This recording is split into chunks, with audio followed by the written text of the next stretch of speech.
하나님은 의인을 감찰하십니다. 라는 말씀 제목으로 오늘 시편 11편 말씀을 함께 살펴보도록 하겠습니다. 오늘 시편 11편의 소재를 보시면 오늘도 다윗의 시가 이어지고 있습니다. 그래서 오늘 말씀을 기록한 다윗은 하나님께로부터 그는 내 마음에 합한 자라는 인정을 받았으며 늘 하나님을 섬기며 하나님의 뜻 안에서 너무나도 신실하게 살았던 인물이었습니다. 그러나 우리 모두가 잘 알듯이 다윗이 하나님 앞에 신실한 인생을 살았다고 해서 그의 삶은 평탄한 길만 있는 것이 결코 아니었습니다. 오히려 평탄한 길보다 고난당하고 도망치는 일들이 훨씬 더 많았던 인물입니다. 그래서 오늘 살펴볼 말씀도 다윗의 삶이 얼마나 힘들고 고단했는지 잘 알려주고 있는 말씀입니다. 이처럼 우리 사랑하는 성도님들, 다윗뿐만 아니라 지금 우리 또한 신실하게 하나님을 믿고 신앙생활을 하다가도 고난과 어려움이 찾아오고 더 이상 뒤로 물러설 수 없을 정도로 코너에 몰리는 상황이 우리 삶 가운데 찾아옵니다. 그 상황이 찾아올 때 우리가 얼마나 고통스럽고 힘든지 모릅니다. 그렇지만 우리의 삶이 안전한 이유는 무엇입니까? 그것은 바로 신실하신 하나님께서 우리 삶 가운데 날마다 함께하고 계시다는 사실입니다. 우리를 하나님께서 지켜주시고 보호해 주시기 때문에 우리는 안전할 수밖에 없는 것입니다. 그래서 오늘 다윗 왕도 어렵고 힘든 절망의 순간을 하나님을 온전히 의지하면서 이겨내는 것을 우리가 말씀을 통해 보게 됩니다. 따라서 우리 사랑하는 성도님들, 오늘 이 시간 시편 말씀을 우리가 함께 묵상하는 가운데 이 시간 하나님을 온전히 의지하고 하나님만 붙드는 귀하고 복된 하나님 자녀 되시기를 주님의 이름으로 축복합니다.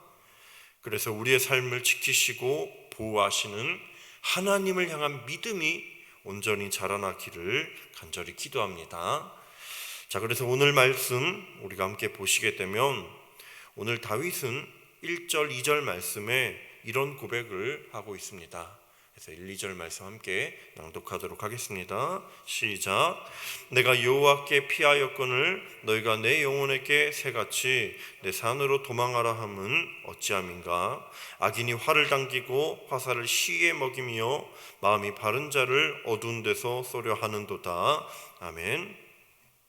우리가 오늘 말씀을 보시게 되면 다윗의 지인들이 쫓겨다니고 도망다니는 그 다윗을 보면서 안전한 산, 곧 안전한 장소로 도망가라고 권유하는 것을 우리가 보게 됩니다. 그러나 다윗은 이들의 말을 단호하게 거부하였습니다. 다윗은 자신이 악인들로부터 표적이 되어 있는 상황 속에서도 자신의 지인들이 말하는 안전한 곳으로 도망친 것이 아니라 그가 절망 가운데 선택한 것은 무엇이었습니까? 바로 사람들이 안전하다고 말하는 산과 같은 곳을 선택한 것이 아니라 바로 진정한 피난처이신 하나님께로 피하는 길을 오늘 선택하고 있는 것입니다. 이러한 다윗의 고백은, 이러한 선택은 이는 그가 온전히 하나님만을 의지하기를 선택했다라는 것을 의미하고 있습니다. 그래서 오늘 말씀에서 다윗이 정말 위대한 것은 그는 하나님만을 자신의 피난처로 삼았다라는 사실입니다. 눈에 보이지 않는 하나님보다 때로는 우리의 눈앞에 버티고 있는 그 산이, 요새가 훨씬 더 안전해 보일 때가 있습니다. 이 요새가 정말 우리 삶 가운데 정말 어떤 환난도 견디게 해줄 만큼 강력하게 보일 때가 얼마나 많은지 모릅니다. 그러나 그것은 우리의 착각일 뿐입니다. 다윗은 오늘 안전해 보이는 산과 같은 그 피난처에 의존하지 않고 자신의 영원한 피난처 되시는 하나님만을 온전히 의지하고 신뢰하고 있습니다. 오늘 다윗의 고백을 들은 지인들은 다윗이 적의 손에 의해 무너지게 될 경우에 아무것도 할 수 있는 게 없다라며 다시 한번 또 설득을 하고 있는데, 바로 이제 3절 말씀입니다. 3절 말씀을 보시면 이런 말씀이 기록되어 있죠. 터가 무너지면 의인이 무엇을 하랴 라고 말씀하고 있는데, 여기서 터가 무너진다라고 하는 것은요, 사회의 기본적인 도덕, 정의, 그 모든 기반들이 다 무너지는 것을 뜻합니다.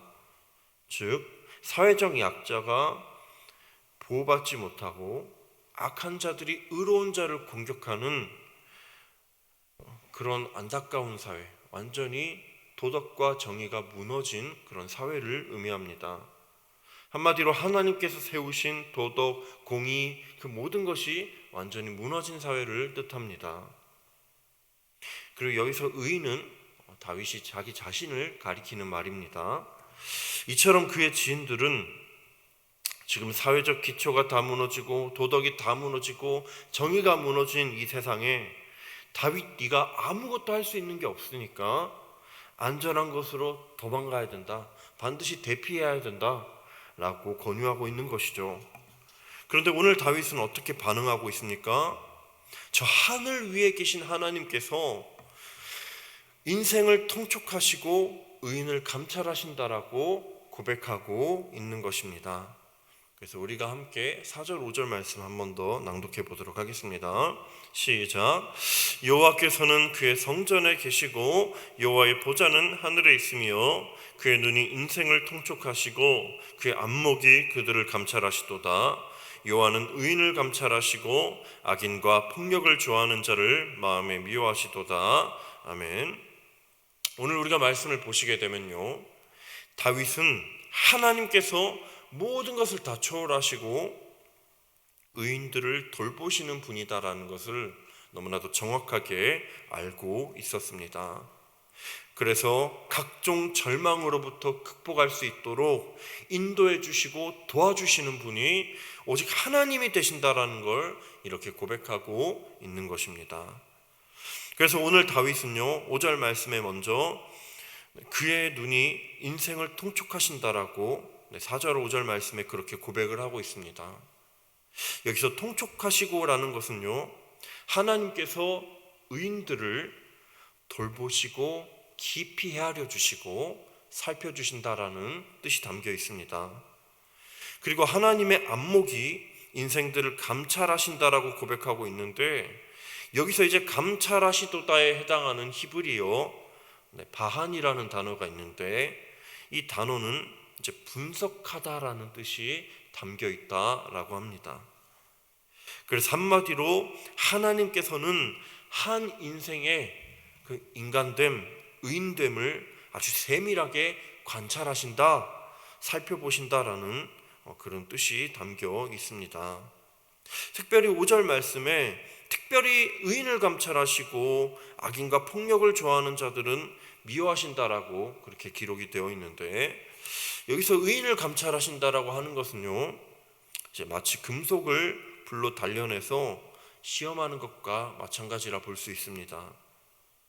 때로 의인은 불과 같은 시련을 당하기도 하지만 그 속에서 하나님만 온전히 의지하게 되고 죄악의 모든 불순물들이 불과 같이 연단이 되어서 다 제거가 되는 것입니다. 그렇지만 악인들의 삶은 어떻습니까? 의인들의 삶은 하나님이 내리신 그 불로부터 연단받고 불순물이 제거가 되어서 온전한 하나님의 자녀로 바로 서게 되는데, 악인들의 삶은 하나님이 미워하심으로 반드시 심판대에 오를 수밖에 없다라는 것입니다. 멸망에 이를 수밖에 없다라는 것입니다.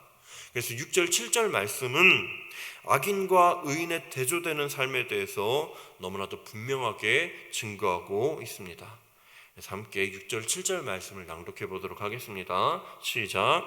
악인에게 그물을 던지시리니 불과 유황과 태우는 바람이 그들의 잔에 소득이 되리로다. 여호와는 의로우사 의로운 일을 좋아하시나니 정직한 자는 그의 얼굴을 배우리로다. 아멘. 그래서 먼저 다윗은요, 악인들의 삶에 대해서 하나님께서 그들에게 그물을 던지시고 불과 유황과 태우는 태우는 바람이 그들의 잔에 소득이 될 것이다 라고 말하고 있는데, 이러한 것들은 과거 소돔과 고모라의 멸망을 다시 한번 우리로 하여금 생각하게 합니다. 과거 소돔과 고모라에 살던 사람들은 자신들이 걷고 있던 그 죄악된 길이 옳다라고 착각하면서 각종 죄악들을 서슴없이 저지르면서 살았습니다. 동성애 죄악이 옳은 것이라고 착각하면서 하나님 앞에 범죄했던 것입니다. 그러다가 멸망이 오는 줄도 모르고 한순간에 하나님의 그 심판 앞에 완벽하게 다 무너지게 된 것입니다. 특히 오늘 6절 말씀에 태우는 바람이란 뜨거운 사막에서 불어오는 바람을 가리킨다라고 할 수 있는데, 그래서 이 뜨거운 바람들은요, 모든 초목과 나무들을 다 메마르게 하는 자연 재앙과 같은 것이죠. 자연 재앙. 그래서 지난 여름 우리가 정말 매 여름마다 더위에 힘들었던 그것을 우리가 떠올려 본다면, 이제 사막에서 불어오는 이 뜨거운 바람이 굉장한 자연 재앙이다라는 것을 우리가 알 수 있습니다. 즉 악인들에게는 불과 유황과 같이 하늘로부터 내리는 이 재앙 뿐만 아니라 그런 뜨거운 바람과 같이 정말 자연적인 재앙까지 겹치는 너무나도 무서운 형벌이 그들로부터 임하게 된다라는 것입니다. 그래서 이러한 멸망은 악인들의 소득이다라고 하고 있는데, 이 모든 멸망의 잔, 이 악인들의 소득은요, 결코 이들이 피할 수 있는 것들이 아닙니다. 왜냐하면 이러한 악인들의 잔을 내리시는 분이 바로 정의로우시고 공의로우신 하나님, 의인들을 감찰하시고 악인들을 미워하사 반드시 심판하시는 하나님이 되시기 때문입니다. 따라서 이들은 그들이 지은 죄악에 대한 대가를 반드시 치르게 됩니다. 하나님이 세우신 의인인 다윗을 무너뜨리려고 하고 범죄했던 그 모든 것들이 대가를 반드시 치르게 될 것입니다. 그러나 반드시 멸망당하는 악인의 삶과는 달리 의인의 삶은요, 하나님께로부터 온전히 보호받고 하나님과 함께하는 너무나도 복받는 인생을 살게 된다고 오늘 말씀이 기록하고 있습니다. 그래서 오늘 7절 말씀에 정직한 자는 그의 얼굴을 배우리로다 라고 하는 이 고백은요, 하나님께서 정직하게 사는 그 사람들에게 하나님 자신을 나타내신다라는 것입니다. 하나님이 그 삶과 함께 해주시겠다라는 것입니다. 따라서 사랑하는 성도님들, 우리가 오늘 시편 말씀을 묵상하는 가운데 때로는 우리의 삶이 코너로 몰리고 힘들고 어려울지라도 우리가 온전히 하나님 한 분만을 의지하고 하나님만 붙드는 저와 여러분 되시기를 간절히 소망합니다. 그리고 악인들은 반드시 심판하시고 의인들은 감찰하사 돌보시고 지키시는 하나님을 우리가 이 시간 묵상하면서 우리가 다른 곳으로 피하지 않고 오직 하나님께 우리의 몸과 마음을 전부 맡겨드리는 귀한 하나님 자녀 되시기를 주님의 이름으로 축복합니다. 그래서 이 시간 두 가지 기도 제목으로 함께 기도하도록 하겠습니다. 먼저 첫 번째 기도 제목입니다. 이 시간 우리가 코너로 몰리는 순간 가운데서도 다른 것을 의지하지 않고 온전히 하나님만 의지하며 살게 하여 주시옵소서. 또한 하나님께서 의인을 감찰하시고 돌봐주시고 악인들은 미워하시고 심판하신다는 사실을 묵상하고 우리가 날마다 하나님께서 기뻐하시는 의인의 삶을 살아가게 하여 주시옵소서. 이 두 가지 기도 제목을 위하여 함께 기도하도록 하겠습니다.